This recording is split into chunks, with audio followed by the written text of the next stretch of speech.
নমস্কার বন্ধুরা, পথ ভোলার নতুন এক ভিডিওতে আমি অভিষেক আপনাদের সবাইকে স্বাগত জানাচ্ছি। আজকে কথা বলবো হচ্ছে জঙ্গলমহল নিয়ে। জঙ্গলমহলের কিছু গ্রাম, ওখানকার মানুষজন, আর শুধু জঙ্গলমহলই নয়, জঙ্গলমহল মানে তার আশেপাশে ঝাড়খণ্ডের কিছু অংশ, ঝাড়গ্রাম, আমাদের পুরুলিয়া, বাঁকুড়া, ওই আমাদের যে রাঢ়বঙ্গ, ওই এলাকাটা, ওই এলাকা নিয়ে কিছু কথা বলবো আজকে।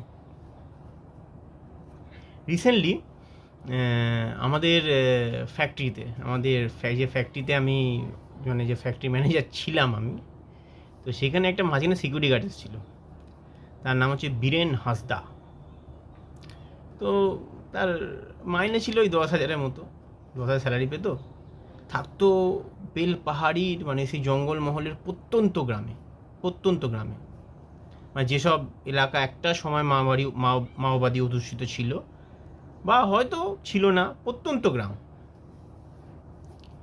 মানে আদার্স যে প্রত্যন্ত গ্রাম বা আদার্স যে গ্রামাঞ্চলগুলো যেগুলো আছে আমাদের বাকি দক্ষিণবঙ্গে, তার মধ্যে যে ওই জঙ্গলমহল এলাকার যে গ্রামগুলি বা বাঁকুড়া পুরুলিয়ার কিছু গ্রাম আছে, মানে খুবই খুবই অবস্থা খারাপ স্টিল নাও। এবং আজ থেকে বহু বছর আগে যে মাওবাদী সমস্যা শুরু হয়েছিল, সেটা হঠাৎ করে নয়, অনেক দিন ধরে বঞ্চনা জন্য এটা হয়েছিল। একটা মানুষ কখন সিস্টেমের বিরুদ্ধে যায়? যখন সে সিস্টেম থেকে কিছু পায় না, সে অবহেলিত হয়। খালি 5 বছরে একবার খালি তাকে ভোট দিতে হয়, আর ব্যাস। আর সামাজিক সুরক্ষা যেসব প্রকল্প সরকারের চলে, সেগুলো তার কাছে বা তাদের কাছে এসে কিছুই পৌঁছায় না। আজও জঙ্গলমহলে কিছু গ্রাম আছে, যে ওই যে ছেলেটার কথা বললাম, যে আমাদের ফ্যাক্টরিতে কাজ করতো, মাত্র 10,000 টাকা মাইনে। আমি জিজ্ঞাসা করেছিলাম যে কোথায় বাড়ি, ও তখন বলেছিল আমার এই গ্রামে বাড়ি, আমি গ্রামের নাম উল্লেখ করছি না। তো যেহেতু আর আমার ওইসব এলাকা ঘুরতে এত ভালো লাগে, এই পুরুলিয়া, বাঁকুড়া, বীরভূম, তারপরে আমাদের ঝাড়গ্রাম থেকে যে রাস্তা আমাদের ঝাড়খণ্ডের দিকে চলে যাচ্ছে, খুব ভালো লাগে। ওইসব এলাকাগুলো আলাদা একটা শান্তি আছে, একবারে কিলোমিটারকে কিলোমিটার ফাঁকা, মাঝে মাঝে জঙ্গল, মাঝে মাঝে পাহাড়। ওখানকার জীবনযাত্রা, মানুষজনের সরলতা আমার এত ভালো লাগে। আর যেহেতু আমি বাইক নিয়ে ঘুরি, আমি আমি কোনো মানে কমন জায়গা যাই না। যে কমন জায়গা তো বলতে কিছু ট্যুরিস্ট স্পটে সেগুলো যাই, প্লাস মনে হয় হঠাৎ করে রাস্তা দিয়ে যাচ্ছি, একটা গ্রামের ভেতর রাস্তা ঢুকে গেছে, কাঁচা রাস্তা, ওটাতে আমি বাইক নিয়ে ঢুকে যাই, দেখি কোথায় যাওয়া যায়, দেখি কত দূর যায়, কিরম জঙ্গল, মানুষজনের জীবনযাত্রা কী, কীভাবে খাচ্ছে, কী কাজ করছে, ওগুলো আমার খুব ভালো লাগে, জানতে ভালো লাগে। এবং আমার মনে হয় যে সেই ওখানকার বাচ্চাদের গিয়ে এত খারাপ লাগে, বাচ্চাদের খালি গায়ে একটা খালি প্যান্ট থাকে, আর কিচ্ছু না, সারা খালি গা একটা প্যান্ট, সেটাও মনে হয় একটু নোংরা ছেঁড়া। তো আমার ব্যাগে সবসময় কিছু খাবার দাবার থাকে, চিড়ে মুরগি, একটু টুকটাক ফল, শসা পেয়ারা বা একটু চকলেট ফকলেট ব্যাগে রেখে দিই। ওগুলো যেগুলো আমি খেতে খেতে যাই, ওগুলো ওদেরকে দিই, খুব খুশি হয়, ভালো লাগে আমার খুব। তো যেটা বলছিলাম, মেন হচ্ছে জীবনযাত্রার সমস্যা। ওই যে ছেলেটা যে কাজ করতো আমাদের ফ্যাক্টরিতে, তার যে গ্রামে একটা মাত্র কুয়ো, সেই কুয়ো থেকে যে জলটা ওঠে, সেই জলটাই হচ্ছে পানীয় জল, এবং এই গরমকালে সেই কুয়োর জল শুকিয়ে যায়। তখন ডোবার জল, নাহলে পুকুরের জল, নাহলে আপনার নদীর জলও শুকিয়ে যায়। ওখানে ছোটোখাটো অনেক নদী আছে, খালের মতো নদী, খালবিল আছে, তো সেই জল খায় ওরা। আমি ওখানে গিয়েছিলাম, সারাদিন ওখানে কাটিয়ে গিয়ে আমি দেখে বুঝতে পেরেছিলাম। আমাকে অনেকটা ঘুরিয়েছিল এদিক ওদিক, বেশ সুন্দর সুন্দর দারুণ জায়গা, ফাঁকা, সব শালপাতা কুড়াতে যায় ওখানে, ওটাই মেন কাজ। আর টুকটাক অনেক কাজ আছে ওখানে, আশেপাশে অনেক হোটেল আছে, অনেকেই হোটেলে কাজ করে, মানে টুকটাক অনেক হোমস্টে এখন খুলেছে বেলপাহাড়িতে, অনেকগুলোই খুলেছে, তো সেই সব জায়গায় অনেকে কাজ করে। কেউ কলকাতা কাজে আসে, কেউ আশেপাশে তো ফ্যাক্টরি নেই, ফ্যাক্টরি অঞ্চল বলতে সেই দুর্গাপুর, রানীগঞ্জ, যেটা অনেক দূর ওখান থেকে।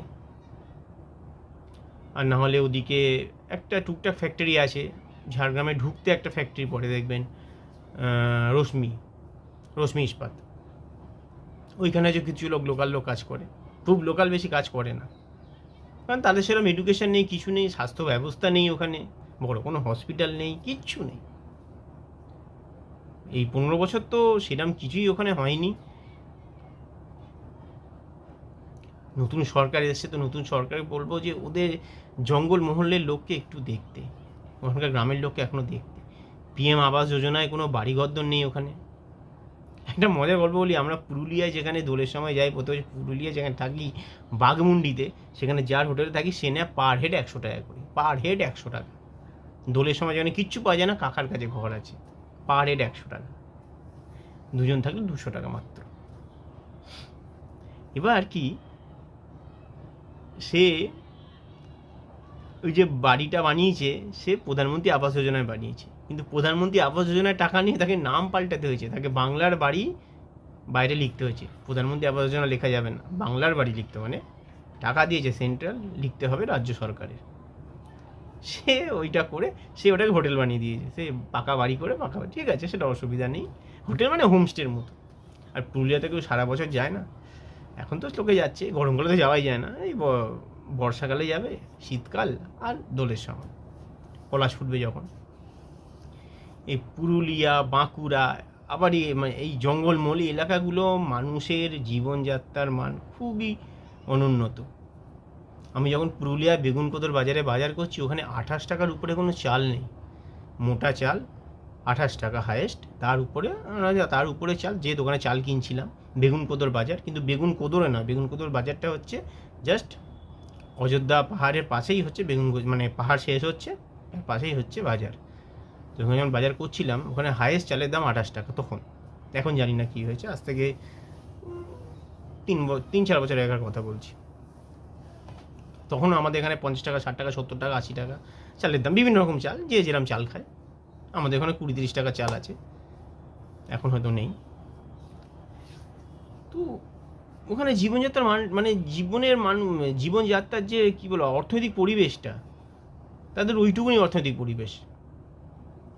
তো আগামী সরকারকে বলবো যাতে এইসব প্রত্যন্ত মানুষদের যাতে একটুখানি এরা ভালোভাবে থাকতে পারে, ভালো জল, ভালো খাবার দাবার, আর একটু ভালো কাজ, একটু যাতে এরা একটু ভালো কাজ পায়, যাতে এরা বেশি কিছু চায় না। ওখানকার মানুষ এত সরল, এত ভালো ওখানকার মানুষজন, যে এত কম কিছুর মধ্যে ওরা খুশি আছে, আর একটুখানি চায় ওরা। এখন তো আগামী পুরো পৃথিবী, পুরো সব কিছু উন্নতি করছে, ওরা আস্তে আস্তে পিছিয়ে যাবে কেন? ওরাও উন্নতি করুক, সেই সরলতাটা থাকুক গ্রামের, তার সাথে ওরা ভালো জল, ভালো খাবার। মানে আজকের দিনেও দাঁড়িয়ে 2026 সালে দাঁড়িয়েও আমাদের ওই সব এলাকায় এখনও খাবারের অসুবিধা, কারণ খাদ্য সংকট মেন হচ্ছে কর্মসংস্থানের অসুবিধা। ভালো খাবার পায় না, হয়তো দুবেলা দুমুঠোও পায় না, ভালো জল পায় না, আর আপনি মিনারেল ওয়াটার খাচ্ছি। কী সব ওয়াটার বেরিয়েছে, ডিটক্স ওয়াটার না কী সব, কত কত টাকা দিয়ে সব জল খাচ্ছে। আর ওখানে কুয়োর জল, ডোবার জল, পুকুরের জল, খালবিলের জল।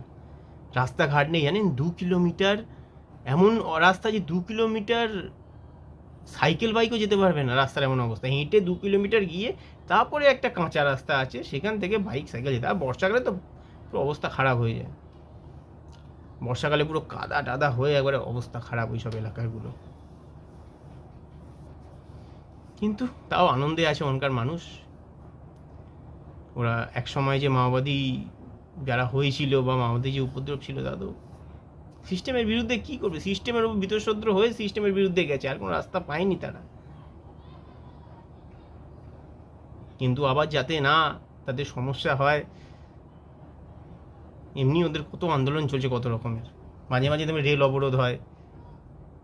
একটু তাদেরকে দেখা, আর কিছু না, একটু জীবনযাত্রার মান তাদের উন্নত হোক, ভালো লাগবে। একটু ভালো হসপিটাল, আমি তো ওখানে যখন যাই আমার তো অবাক লাগে যে কিলোমিটারকে কিলোমিটার কিছু হসপিটালই নেই, কিচ্ছু নেই। আমি এখানকার লোক চিকিৎসা করে কোথায়? হয়তো অসুস্থ কম হয়, ছোট্ট একটা স্বাস্থ্যকেন্দ্র আছে, ব্যাস ওইটুকুনি, এখনও তাই, যে ভালো সরকারি হসপিটাল, কিচ্ছু নেই, সেই টাউনে আসতে হয়, ঝাড়গ্রাম আসতে হয়। তাই আগামী সরকার বলছি, যে সরকার এখন নতুন এসছে আমাদের, তাদের কাছে যে তাদের জীবনযাত্রার মানটা একটু উন্নত হোক। আপনারা ওখান থেকে ভরে ভরে সিট পেয়েছেন, তাই ওদের একটু জীবনযাত্রার মানটা উন্নত করুক, একটু ভালো বাড়ি, ভালো জল, একটু কর্মসংস্থান এইটুকু করে দিন, যাতে ওই দিকের মানুষরা শান্তিতে থাকে, নিজের পরিজনদের সাথে থাকে, কাছে থাকে, পাশে থাকে। আমরা ওইসব জায়গায়, আপনারাও আর আমরাও চলুন ওইসব জায়গায় যাই বেশি বেশি করে। ওইসব জায়গায় গিয়ে যত বেশি আমরা যাব, আমরা যত বেশি ওখানে গিয়ে ছোটোখাটো ওরা যে দোকান করেছে, দেখবেন ওখানকার দোকানগুলো খুব সুন্দর, বেশ তালপাতা দিয়ে, বেড়া দিয়ে, তালপাতা দিয়ে সুন্দর, বেশ ছোটো ছোটো ছোটো ছোটো দোকান। বাঁকুড়া, পুরুলিয়া, ঝাড়গ্রাম এই এলাকাগুলোয়, এইখানে রোড ট্রিপ করলে বুঝতে পারবেন। তো ওই দোকানগুলোয় টুকটাক গিয়ে ওখানে সুন্দর বেশ চপ পাওয়া যায়, মুড়ি পাওয়া যায়, চা পাওয়া যায়, ওই সব জায়গায় খাওয়া দাওয়া করুন। কেউ হয়তো পেয়ারা বেচছে, কেউ শশা বেচছে, সেখানে খান। তাতে কি হয়, ওদেরকে আর এত দূরে বা ওরাও একটু ব্যবসাও করুক, কর্মসংস্থানও ওদের উঠুক, ওদের সংসারটা চলবে। আপনিও ভালো ভালো জিনিস দেখতে পাবেন, গ্রাম বাংলাকে উপভোগ করুন ভালোভাবে, আপনারও খরচা কম হবে, এইসব জায়গায় ঘুরবেন তো খরচা কম, আর তাদেরও একটু জীবনযাত্রার মানটা উন্নত হবে। তাই শুধু সরকার পাশে থাকলে হবে না, জঙ্গলমহলের পাশে আমাদেরকেও থাকতে হবে। আমাদের কীভাবে থাকতে হবে, আমাদেরকে ওইসব জায়গায় ঘুরতে যেতে হবে, কম খরচায় ওই সব জায়গায় ঘুরে নিতে হবে, ঠিক আছে? আর সামনে বর্ষাকাল, আম খান আর আমের আটি মাটিতে পুঁতে দিন। অনেক অনেক ধন্যবাদ, সবাই ভালো থাকবেন, সুস্থ থাকবেন।